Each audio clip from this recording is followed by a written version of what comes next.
यत्र तु नार्यः पूज्यन्ते तत्र देवताः रमन्ते, अर्थात जहाँ स्त्रियों की पूजा होती है वहाँ देवता निवास करते हैं। माँ, बहन, पत्नी, बेटी, दोस्त या प्रेमिका के रूप में जीवन के हर मोड़ पर प्रेम और अपनापन देती हैं। आज महिला दिवस के मौके पर हम आपको चूरू के सादुलपुर की उन महिलाओं के संघर्ष की कहानी बता रहे हैं जिन्होंने एक मिसाल पेश की है। ये रिपोर्ट देखिए। 8 मार्च ये कैलेंडर की सिर्फ एक तारीख भर नहीं है, बल्कि नारी शक्ति के संघर्ष, संकल्प और सफलता का उत्सव है। ये दिन नारी सशक्तिकरण, समानता और अधिकारों की लंबी लड़ाई का परिणाम है। भारत देश में नारी हमेशा से पूजनीय है।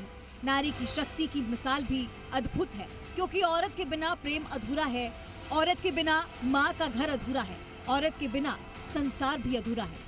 महिला दिवस के मौके पर हम आपको चूरू के सादुलपुर की उन महिलाओं की कहानी बता रहे हैं जिन्होंने अपनी मेहनत और कठिन परिश्रम से परिस्थितियों को हराया और एक साहसी औरत बनकर दुनिया को अपनी अलग पहचान दिखाई।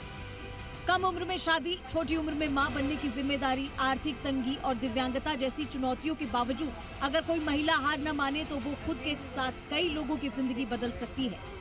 सरदार शहर के गांव आसपालसर की पाना देवी ने अपने संघर्ष, हौसले और मेहनत के दम पर ऐसा ही कर दिखाया है। आज वो न सिर्फ खुद ग्रेजुएशन कर चुकी है, बल्कि क्षेत्र की अनेकों महिलाओं को रोजगार देकर उन्हें आत्मनिर्भर बनाने का काम भी कर रही हैं। पाना देवी ने बचपन में केवल 5वीं कक्षा तक की पढ़ाई की थी। महज 12 साल की उम्र में उनका विवाह कर दिया गया। शादी के 2 साल बाद वो ससुराल आ गईं और 15 साल की उम्र में उनके घर पहला बेटा हुआ। कम उम्र में ही परिवार और बच्चों की जिम्मेदारी उनके कंधों पर आ गई। घर की आर्थिक स्थिति कमजोर होने के कारण उन्हें मजदूरी करने के लिए नरेगा में काम करना पड़ा। दिव्यांग होने के बावजूद वो मिट्टी डालने और भारी मेहनत का काम करती थी। उस दौरान उन्हें अक्सर लगता था कि अगर वो पढ़ी लिखी होती तो कागजी काम कर सकती थी और इतनी कठिन मजदूरी नहीं करनी पड़ती। पढ़ाई की इसी इच्छा ने उन्हें आगे बढ़ने की प्रेरणा दी। शादी के बाद उनके पिता ने उन्हें 8वीं कक्षा तक पढ़ाया ताकि वो आंगनबाड़ी में काम कर सके, लेकिन 8वीं पास करने के बाद भी दिव्यांग होने के बावजूद उनका आंगनबाड़ी में चयन नहीं हो पाया। केवल मैं ही करूं भी काम में महिला ने जोड़ूं भी अलग ही तरीका कोई काम हुआ है। पशुपालन भी करती, मैं बकरी पालन भी करती, राजू काम छोटा छोटा लोन लेके, पर एक नए काम की उम्मीद ही थोड़ी तो sanitary pad CSC sanitary pad वाली छोटी मशीन ले अभी हूँ तो हाथ हूँ काम हूँ तो को नहीं। महिलाएं पूरे दिन बैठ गए 30 40 रुपया उनका नेटा। साल 2016 में पाना देवी के जीवन में एक नई उम्मीद लेकर राजीविका संस्था आई। आंध्र प्रदेश से आई टीम ने उन्हें इस संस्था से जोड़ा। इसके बाद वो राजीविका में समूह सखी बन गई और कई प्रशिक्षण प्राप्त किए। यहाँ से उन्हें 2250 रुपए का मानदेय मिलने लगा। इसके बाद उन्होंने छोटा सा लोन लेकर सिलाई मशीन खरीदी और सिलाई सीखना शुरू किया। उसी दौरान उन्होंने ओपन बोर्ड से 10वीं कक्षा का फॉर्म भरा। पहली बार में वो परीक्षा में सफल नहीं हो पाई, लेकिन हार नहीं मानी। दूसरी बार में उन्होंने 10वीं कक्षा पास कर ली। इसके बाद उन्होंने पढ़ाई जारी रखी और ग्रेजुएशन भी पूरा कर लिया।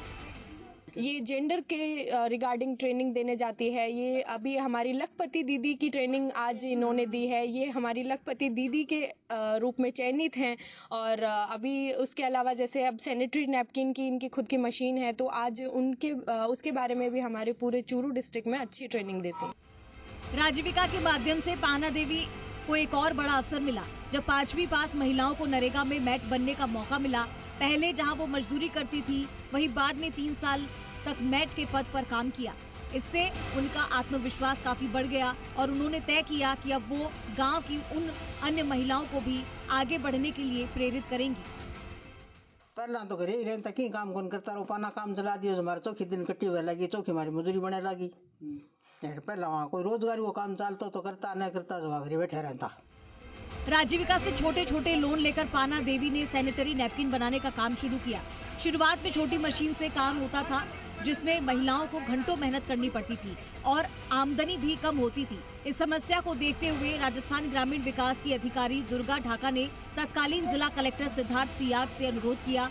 इसके बाद कलेक्टर ने अपने बजट से पाना देवी को सैनिटरी नैपकिन की बड़ी मशीन उपलब्ध करवाई। आज इस यूनिट में करीब 20 महिलाएं मिलकर काम कर रही हैं और रोजगार हासिल कर रही हैं। 10 महिलाएं जुड़ के ये बक मार्केटिंग का काम कर रही है, तो इनको तो लगभग 10,000 का मुनाफा हो जाता है। और भी जो गांव की गरीब महिलाएं हैं जो घर पे बैठ के बेरोजगार बैठी रहती थी, वो इनके साथ जुड़ के काम में जुड़ के उनको भी लगभग 2-2.5 हजार रुपये मतलब वो अपना कमा लेती है। पाना देवी सिर्फ खुद तक ही सीमित नहीं रही, उन्होंने गांव की महिलाओं को पढ़ाई के लिए प्रेरित भी किया। अब तक वो करीब 40 महिलाओं को पढ़ाई के लिए प्रेरित कर चुकी हैं। इनमें से 13 महिलाओं के ओपन बोर्ड के फॉर्म भी उन्होंने खुद स्कूल जाकर भरवाए। वो बताती है कि उनके परिवार में पहले 5वीं कक्षा से ज्यादा कोई पढ़ा लिखा था ही नहीं, लेकिन उन्होंने इस परंपरा को बदला और खुद ग्रेजुएशन तक पढ़ाई की। पाना देवी अब तक 7 से 8 जिलों में आजीविका से जुड़ी सैकड़ों महिलाओं को प्रशिक्षण दे चुकी हैं। नवरत्न प्रजापत, जी मीडिया, चूरू।